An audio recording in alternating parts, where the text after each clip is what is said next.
Bonjour à tous, c'est un nouveau jour de vidéo et aujourd'hui j'avais envie de te présenter l'outil qui m'a aidé le plus à progresser en voile et qui m'aide encore parce que j'ai encore beaucoup à apprendre. C'est en fait ce petit journal, comment je pourrais appeler ça? Ce petit journal de navigation, c'est un petit carnet tout bête, hein. Il n'a rien d'extraordinaire, c'est juste un carnet à ligne.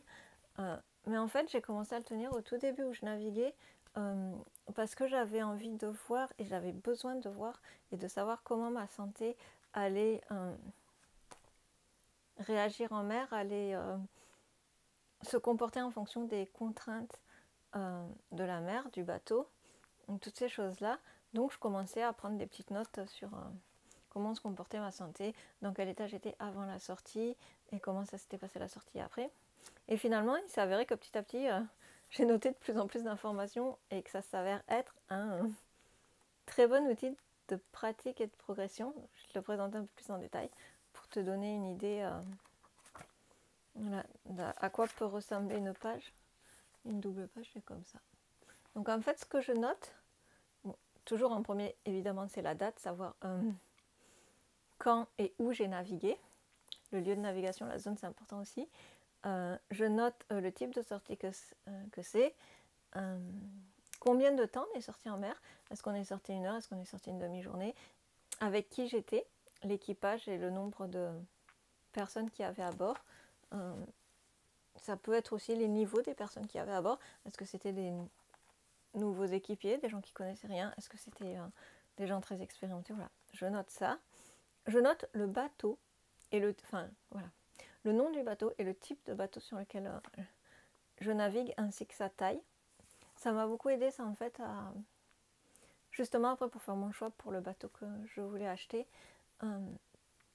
à me dire là sur un bateau de 6 mètres je suis hyper à l'aise, je me sens bien, tout est à ma taille entre guillemets comme je suis petite.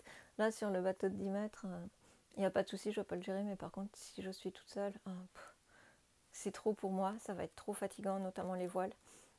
Les voiles sont trop grandes pour moi. Voilà, ça m'a permis, et de me dire après aussi sur d'un bateau de 9 mètres à l'autre, les ressentis à bord sont pas du tout les mêmes, le comportement du bateau peut être très différent, donc ça m'a permis vraiment de cibler un peu plus ce que je souhaitais comme bateau et entre guillemets ceux avec lesquels j'étais compatible, puisque sachant que mon projet est quand même de pouvoir le gérer toute seule. Ce que je note après, donc je t'ai dit les personnes avec qui je suis, le bateau, la durée de navigation. Je note après la météo de façon assez détaillée. Donc je note toujours l'échelle de Beaufort. Je prends la météo avant. En fait, ce que je fais, c'est que je photographie la météo sur mon téléphone avant de sortir. Et je refais un bilan après en arrivant à la maison. C'est-à-dire à quelque chose près sur la Méditerranée, la météo elle change assez vite. Et des fois la météo t'annonce des choses et à quelques degrés, quelques nœuds de vent, etc. Ça change, donc je refais un point le soir en arrivant, en me disant finalement là, ils annonçaient 15 nœuds, on a eu que 10 nœuds, ou inversement.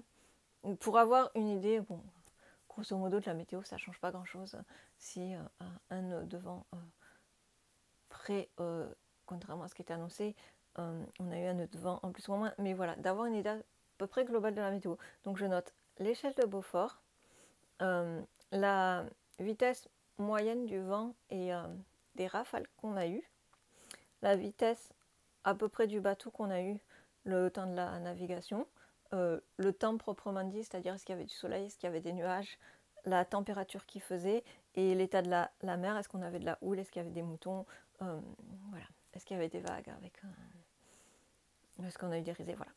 Je note à peu près toutes ces informations sur la météo. Ensuite, je note les pratiques qu'on a faites, notamment il y a des jours où on est en équipage assez connu, si on peut dire, on se connaît tous bien, et du coup on en profite pour travailler vraiment en équipe et vraiment les manœuvres en fait à fond. On travaillait à fond les manœuvres en équipe, donc notamment ces jours-là, j'aime bien le soir me poser à la maison et me dire tiens, on a vu telle manœuvre, on a fait ci, on a fait ça. Là, ça j'ai bien géré. Là, il y a telle astuce. Ah tiens, je connaissais pas cette astuce. C'est bon à savoir. Ah bah là, on a failli se planter sur la manœuvre. faut pas oublier de faire ci ou faut pas oublier de faire ça. Voilà. C'est des choses qui m'ont vraiment aidé le soir en rentrant à la maison. Et pour ça, j'étais contente d'avoir justement le petit livre coaching de vol habitable dont je te parlais dans une autre vidéo, pour reprendre le livre et me dire ah ben oui, c'est ça la manœuvre qu'on a fait. Effectivement, c'est là que j'ai eu une difficulté. Là, ça maintenant je maîtrise. Et c'est ça aussi qui est bien dans ce carnet, c'est que au fur et à mesure du temps, je vois la progression en me disant ah ben là, il n'y a plus de soucis sur cette manœuvre. Maintenant, je maîtrise cette manœuvre, je peux la faire toute seule. Donc voilà. Donc j'aime bien marquer toutes les pratiques et surtout plus que la pratique en elle-même. Ça sert à rien de marquer juste j'ai sorti le bateau du port ou j'ai empanné ou n'importe quoi. C'est surtout de noter mes astuces, mes remarques par rapport à la manœuvre en fait. J'aime bien faire ça. Et ça me permet vraiment d'une fois sur l'autre d'avoir beaucoup progressé, je trouve. Parce que des fois, tu abordes une manœuvre que tu n'as jamais faite en fait. Sur le bateau, donc ça paraît un peu confus, il y a peut-être des fois beaucoup d'informations d'un coup, et tu dis oh là là là là, mais qu'est-ce qu'il faut que je fasse, je vais jamais retenir tout ça. Et en fait, te poser le soir, renoter les étapes, t'as ingurgité du coup toutes les étapes pour faire cette manœuvre, et la fois d'après quand tu la revois quand tu es sur le bateau et que tu refais la même manœuvre, tu te rends compte qu'en fait c'est beaucoup plus fluide et tout est beaucoup plus simple parce que bah, du coup tu as déjà un petit peu intégré cette manœuvre. Comment dire, désolée, je suis encore super essoufflée. Encore inconsciemment, voilà. Tu as ancré dans ton cerveau les différentes étapes de cette manœuvre. Donc moi, je trouve que c'est ce qui m'aide le plus à progresser, c'est d'avoir, comme je ne peux pas naviguer tous les jours, je vais déjà une fois, en moyenne 1 à 2 fois par semaine, c'est déjà pas mal. Mais voilà, ça me permet de progresser encore plus d'une fois sur l'autre. Et après, effectivement, donc ce que je fais, c'est mon bilan santé. Donc ça, c'est moi pour ma condition personnelle. Toi, si tu es en super santé, tu n'as peut-être pas besoin de faire le bilan santé. Mais moi, pour moi, c'est important. Donc je note mon état quand j'étais avant de partir à l'eau.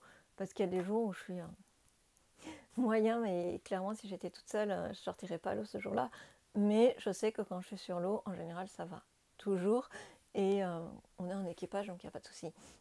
Mais ça me permet de me dire, ce jour-là, j'étais fatiguée et j'avais peur d'avoir le mal de mer, mais en fait, pas du tout. Mon corps a géré, il n'y a pas de souci. De me dire, ce jour-là, il a fait très froid. Le soir, j'étais pas bien en rentrant parce que j'ai eu trop froid. Du coup, j'avais mal aux articulations, j'étais engourdie. Enfin, je sais pas comment te dire. Mais pour moi, voilà, le froid sur les articulations, c'est quelque chose d'assez difficile à cause de ma maladie génétique. Donc voilà, donc ça me permet d'ajuster et pareil de prendre des astuces pour la fois d'après. Par exemple, une des premières fois que je suis sortie en mer, comme on sortait le matin, j'avais pas pensé à prendre les lunettes de soleil parce qu'il n'y avait pas un soleil de malade. Et en fait, une fois sur l'autre, j'aurais apprécié d'avoir les lunettes. Depuis, c'est quelque chose que, voilà, le soir, je l'ai noté sur mon carnet. Je me suis dit, mince, pensez à avoir les lunettes de soleil. Maintenant, c'est automatique, il y a toujours une paire de lunettes de soleil dans mon sac. C'est des petites astuces très bêtes. Mais voilà, me dire, tel jour, il faisait froid, finalement, j'avais mis tel et tel vêtement. Et je me rends compte à l'usage que finalement, c'est la parka qui va le mieux. C'est les chaussons en néoprène plutôt que les chaussettes. Voilà, ce sont des petites choses que j'ajuste au fur et à mesure et qui m'aident à améliorer ma pratique, à avoir des listes de choses à penser à emmener quand je sors. Pareil quand je vais sortir toute seule, de me dire mais il faut que j'ai aussi tel et tel matériel à bord. Enfin voilà, c'est vraiment des choses qui m'aident à progresser et surtout la partie pratique où je note voilà, des choses où la météo, nous on est en Méditerranée, le vent change souvent. Donc voilà, par exemple le fait de faire attention avec la tramontane, ou très régulièrement quand on navigue, alors surtout quand on est sur les temps de tonneau, on a l'impression que ça se calme 2-3 minutes, c'est à ce moment-là que tu te dirais je vais lâcher le riz, on se traîne un peu, et boum, c'est à ce moment-là où on se reprend un gros coup de tramontane. Donc voilà, c'est des petites astuces comme ça où quand tu es seul et quand tu navigues pas depuis très longtemps, tu ferais pas forcément attention, et le fait de l'avoir fait avec des gens, ça me permet justement de bien faire attention à ces choses-là. Pareil, le fait de discuter sur sur le bateau avec les gens de mon projet de bateau, de celui que je vais acheter, et tout ça, ils n'hésitent pas à me donner des astuces par rapport au comportement du bateau que j'aurai, et à dire bah oui là, d'habitude on fait plutôt ça et on rentre qu'au génois, mais par exemple le Trident, c'est un bateau qui marche difficilement, juste avec le génois il devient difficile à manœuvrer, donc il est préférable de réduire au max la grand voile et de garder un tout petit bout de Trident, un tout petit bout de génois pour équilibrer le bateau, plutôt que voilà, de rouler la grand voile et d'aller qu'au génois. Et si on doit choisir, on enroule plutôt le génois et on garde que la grand voile pour le trident. À l'équilibre mieux. Ça, c'est des spécificités qui changent vraiment d'un bateau sur l'autre. Donc voilà, tout ça, c'est pour te dire que c'est... voilà. Ma petite astuce pour progresser en voile, tenir un petit journal comme ça, c'est pas mal. Et au passage, donc voilà, moi je te dis, j'ai note toutes mes astuces, le matériel, les choses que j'aimerais apporter dans les prochaines navigations, la météo. C'est important de bien savoir prendre la météo. Et ce qui en vient à mon deuxième point, c'est qu'en fait, prendre ces habitudes-là, même si là elles sont adaptées, elles sont pas... je n'écris pas non plus un roman, tu vois, à chaque sortie ça prend une ou une double page. Et après avoir noté tout ça, par exemple, je fais un petit bilan.